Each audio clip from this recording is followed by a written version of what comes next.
আজ 21শে জুলাই, আর সেই 21শে জুলাইয়ে মমতাপন্থী যে মঞ্চ, সেখানে আসার জন্য অসিত মজুমদার মানে চুঁচুড়ার প্রাক্তন তৃণমূল বিধায়ক তিনি রওনা হয়েছিলেন, কিন্তু তার মধ্যেই গ্রেফতার হয়ে গেলেন।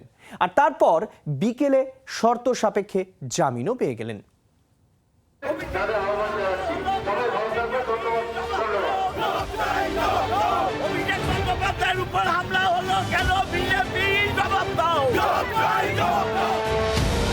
অভিষেক বন্দ্যোপাধ্যায়কে ডিম ছোড়ার প্রতিবাদে পথ অবরোধ করেছিলেন অসিত মজুমদার। অবরোধ তুলতে যাওয়া পুলিশ কর্মীদের হেনস্থার অভিযোগে গ্রেপ্তার করা হয়েছিল হুগলির নেতাকে। 19 দিন জেলে থাকার পর জামিনে মুক্ত হয়েছিলেন তিনি। এরপর ফের মঙ্গলবার গ্রেপ্তার। কেন ধরেছে? আমার ভাগ্যের দোষ। এইবার কেন ধরেছে? আমার ভাগ্যের দোষ, আমার ভাগ্যের দোষ। কেন দাদা? অভিযোগটা কি? আমি জানি না। তোলাবাজির মামলায় এদিন বাড়ি থেকে আটক করা হয় অসিতকে। পরে থানায় জিজ্ঞাসাবাদের পর গ্রেপ্তার করা হয় তৃণমূলের প্রাক্তন বিধায়ককে। নেপথ্যে চক্রান্তের অভিযোগ তুলছেন অসিতের অনুগামীরা।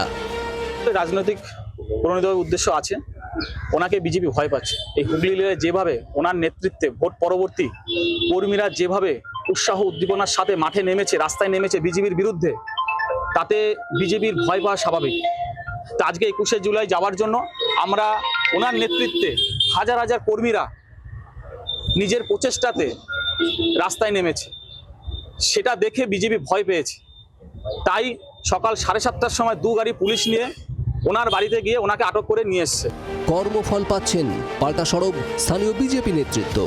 যেমনি কর্ম তেমনি তার ফল। উনি যেরকম কর্ম করেছে তার ফল ওনাকে ভোগ করতে হবে।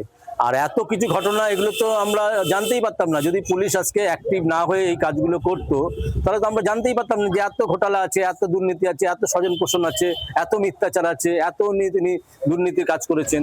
মঙ্গলবার 21শে জুলাইয়ের সমাবেশে যোগ দেওয়ার কথা ছিল অসিত মজুমদারের, তার হলো না। পুলিশ সূত্রে খবর, সম্প্রতি সিবিআই পরিচয় দিয়ে অসিত মজুমদারের বাড়িতে ঢোকেন এক যুবক।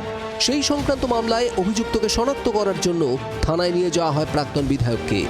অভিযোগ, তারপর সেখানেই আটক করা হয় অসিত মজুমদারকে। অসিতের বিরুদ্ধে তোলাবাজি এবং হুমকির অভিযোগ করা হয়েছে। গত বিধানসভা ভোটে টিকিট না পেয়ে প্রকাশ্যে ক্ষোভ উগড়ে দিয়েছিলেন তিনি। তবে পালা বদলের পর তৃণমূল খান খান হলেও কালীঘাট তৃণমূলেই থেকে গিয়েছেন অসিত, পুরস্কারও পেয়েছেন। অসিতকে হুগলি শ্রীরামপুর সাংগঠনিক জেলা সভাপতি করেছেন মমতা। সেই অসিতকেই মঙ্গলবার তোলাবাজি হুমকির অভিযোগে গ্রেপ্তার করা হয়। পরে অবশ্য ব্যক্তিগত বন্ডে জামিনও পেয়েছেন তিনি। ভাগ্য তো খারাপই, আজকে 21 তারিখ যেতে পারলাম না শহীদ স্মরণে, এটা ভাগ্য খারাপ না? বিচার ব্যবস্থার উপর আমার শ্রদ্ধা আছে এবং যারা আইন ব্যবস্থা পরিচালনা করেন তাদের উপরও শ্রদ্ধা আছে। তৃণমূল কংগ্রেসের যারা কর্মী, অসিত মজুমদারের যারা অনুগামী রয়েছেন, তারা অবশ্যই এই ঘটনার প্রতিবাদ জানাচ্ছেন। তারা বলছেন যে মিথ্যা মামলায় ফাঁসানো হয়েছে। যদি অসিত মজুমদারের যেটা দাবি বা তিনি বলছেন যে সবই ভাগ্যের দোষ, ভাগ্যের কারণেই তার এই পরিণতি হচ্ছে। হুগলির চুঁচুড়া থেকে বিধান সরকার, জি 24 ঘন্টা। বাংলার আওয়াজ, বাঙালির আবেগ, জি 24 ঘন্টা।